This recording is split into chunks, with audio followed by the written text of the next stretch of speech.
Yes, Nasibu, kulijibu haraka swali lako. Kwanza, si jambo jepesi kupata ushindi mbele ya Simba. Si jambo jepesi. Inaweza kuonekana kawaida kwa sababu Yanga tumeshinda mara 4 mfululizo. Lakini si jambo jepesi. Ni jambo gumu. Hata mechi ya mwisho ambayo tulipata ushindi, ilibidi wana Yanga tumsubiri Kevin Kijili afanye jambo lake. Kama watampanga tena, basi huenda tukawa tuna uhakika wa kupata, maka tunatafuta sare, akatufanyia ihsani nyingine akaweka. Maana ni jambo la, maana hata mechi ya mwisho tulihangaika sana kushinda ile mechi, hatukuweza kushinda.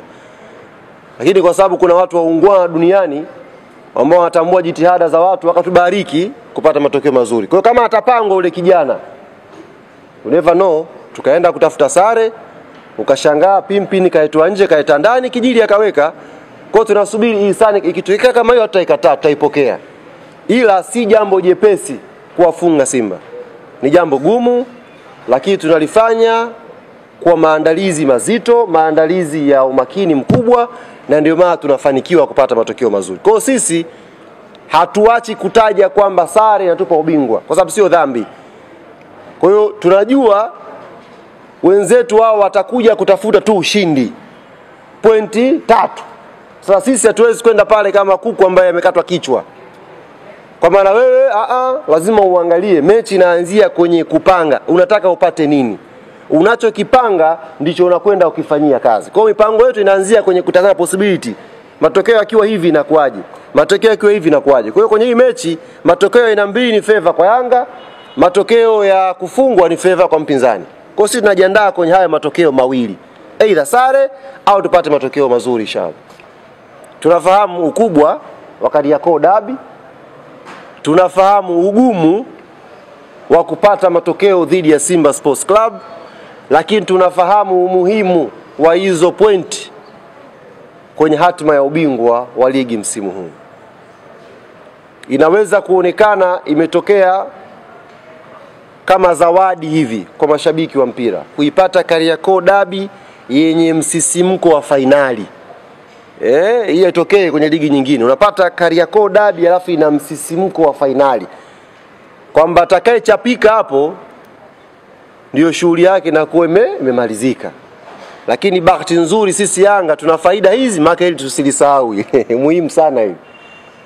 Maana nimemwona juzi mtu fulani anaongea kwa masikitiko kweli kwamba wenzetu tunajua wanatafuta sare, wanafanyaje? Tulitengeza mazingira ya kupata sare itusaidie. Sio mbaya, ni ya kwetu hiyo sare. Sisi Yanga Mungu ametujalia tunafika Jumatano, tuna option hizo.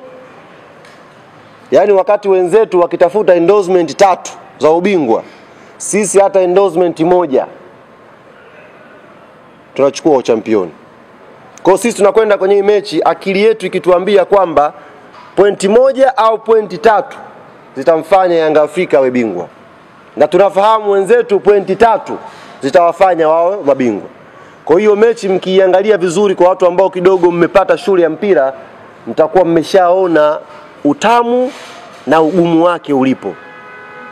Kisha kuwa na mawazo haya kwamba ikiwa hivi mechi inaongezeka msisimko. Kwa sisi kama Yanga Afrika tumejipanga kwa hilo jambo. Lakini la pili,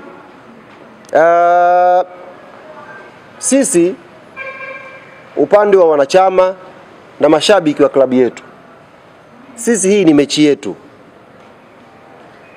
Ni mechi yetu kikanuni, of course, kama inavyoelekezwa kwenye ratiba ya bodi, lakini ni mechi yetu kwa sababu inakwenda kuamua hatima yetu ya kutetea ubingwa wetu wa NBC msimu huu.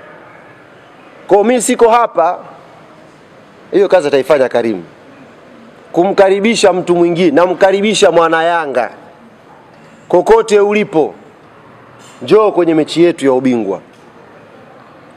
Usijisikie uzito, usijisikie unyonge. Shughuli hii ni ya kwetu, na wa kuifanya ifane ni sisi wenyewe wana Yanga.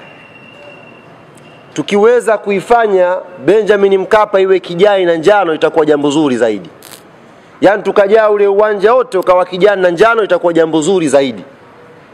Kwa hiyo niwaombe sana mashabiki na wanachama wa klabu yetu ya Yanga, jitihada tulizozifanya kutoka mzunguko wa kwanza, mechi yetu ya kwanza, hitimisho lake ni Jumatano. Tumefanya jitihada nyingi, tumesafiri umbali mrefu kuifuata Yanga ikicheza, tumepiga sana kelele kuisupport timu yetu, lakini imeonekana bado haijatosha kwa sababu kuna mchezo mmoja umesalia. Na huu mchezo unatuhitaji tena sisi wanayanga, nguvu zetu, sauti zetu, kwenda Benjamin Mkapa kuwapa morali wachezaji wetu waweze kupambana.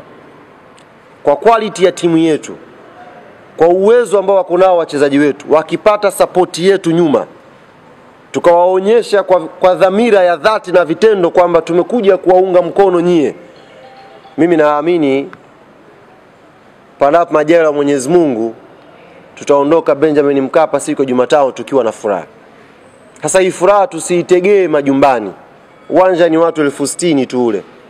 Tuje tujae pale vizuri wanayanga, tuisupport timu yetu tupate matokeo mazuri. Kwa hiyo ni upande wa wanachama ambao nilisema nitakuja kuwakumbusha hapa na nyie waandishi mpate kulifahamu hilo. Upande wa timu kiukweli hata mimi hiyo taarifa sina. Nisiwadanganye. Timu jana mimi nimefukuzwa Zanzibar. Nafikiri viongozi wanatambua udhaifu wangu. Mimi kidogo mambo ya kutunza vitu siwezi. Kwa hiyo kwenye kulitambua hilo, jana nimetimuliwa Zanzibar. Karibu ni shahidi, nilitimuliwa baada ya mechi tukuisha, bwana taratibu za wewe na timu zimeishia hapa. Kuna maelekezo mengine tutakwambia. Kwa hiyo ndugu zangu waandishi wa habari na nyinyi ambao mmekuja hapa, ambao mnataka kujua Yanga inarudi lini Dar es Salaam, kiukweli mimi kama msemaji pia sijui. Ninachokijua ni kwamba Yanga itakuwa Benjamin Mkapa tarehe 25 kwenye siku ya mchezo. Hilo mimi nahakikishia. Taratibu nyingine watafanya hapa mazoezi, watarudi lini, wanarudi na nini, kiukweli mwenyewe nimefichwa. Sijui chochote kile.